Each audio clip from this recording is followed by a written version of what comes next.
क्या आपने grandfather paradox के बारे में सुना है? चलिए मैं एक्सप्लेन करता हूँ। मान लीजिए आप फ्यूचर में इतने बड़े साइंटिस्ट बन चुके हो कि आप एक टाइम मशीन का आविष्कार कर देते हो। इसके बाद आप सोचते हो क्यों ना भूतकाल में जाकर अपने दादाजी का बचपन देखा जाए और उस समय के माहौल का मजा लिया जाए। आप टाइम ट्रैवल करके उसी जगह पर जाते हो जहाँ आपके दादाजी का बचपन था। आप टाइम मशीन के साथ बिल्कुल उसी जगह पर लैंड करते हो जहाँ आपके दादाजी बचपन में थे। लेकिन जैसे ही आप टाइम मशीन से बाहर आते हो तो आप देखते हो कि आपके दादाजी टाइम मशीन के नीचे दब गए, जिसकी वजह से उनकी मौत हो गई।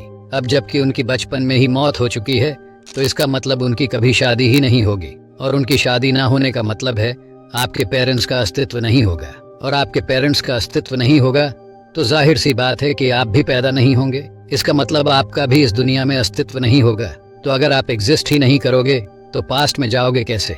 इसी को कहते हैं ग्रैंडफादर पैराडॉक्स, और ये काफी कंफ्यूजिंग सा सवाल है। इसीलिए साइंटिस्टों ने थ्योरी दिया, अगर मान लीजिए मल्टीवर्स या पैरेलल यूनिवर्स एग्जिस्ट करता है तो फिर यह संभव नहीं हो पाएगा। जैसे कि मान लीजिए आप अभी यह वीडियो देख रहे हैं, लेकिन दूसरे ब्रह्मांड में आपकी कार्बन कॉपी इसी समय कुछ और कर रही है। हमारे ब्रह्मांड की तरह ही और एक ब्रह्मांड हो सकता है जो बिल्कुल हमारे ब्रह्मांड का दर्पण है। हमारी पृथ्वी की तरह ही पृथ्वी भी वहाँ मौजूद हो सकती है, और केवल पृथ्वी ही नहीं, सौरमंडल, हमारी आकाश गंगा यानी मिल्की वे जैसी सभी चीजें वैसी ही है। और सिर्फ एक ब्रह्मांड ही नहीं, हमारे जैसे कई ब्रह्मांड है जो अनंत है, और इसे पैरेलल यूनिवर्स कहा जाता है। इन ब्रह्मांडों में समय अलग अलग चलता है। इसके अनुसार यदि आप इस पृथ्वी पर क्रिकेट खेल रहे हैं तो आप किसी अन्य पृथ्वी पर तैर रहे होंगे और किसी अन्य ब्रह्मांड में कुछ और कर रहे होंगे। जैसे कि आप अपने किसी सपने को पूरा करने के बारे में सोचते हो, वह पहले से ही दूसरे ब्रह्मांड में पूरा हो चुका होता है।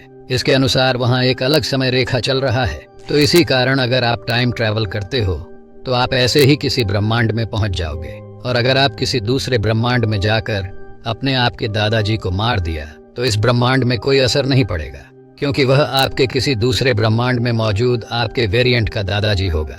इस थ्योरी को सच मानने का कारण यह है कि जो सपने या डेजावू हमें आते हैं वे कुछ समय बाद सच हो जाते हैं। इसका मतलब है कि कुछ चीजें ऐसी महसूस होती हैं जैसे वे पहले भी घटित हो चुकी हो।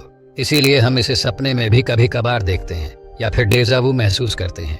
और अगर आपको ऐसे ही मल्टीवर्स या पैरेलल यूनिवर्स के ऊपर पूरी डिटेल्स वीडियो देखनी है तो नीचे कमेंट करके बताइएगा जरूर। खैर, इसी कारण अगर इस थ्योरी के मुताबिक मल्टीवर्स या पैरेलल यूनिवर्स एग्जिस्ट करता है तो फिर ग्रैंडफादर पैराडॉक्स संभव नहीं हो पाएगा। लेकिन वास्तव में फिलहाल ऐसा मल्टीवर्स ऑफ मैडनेस होना संभव नहीं है।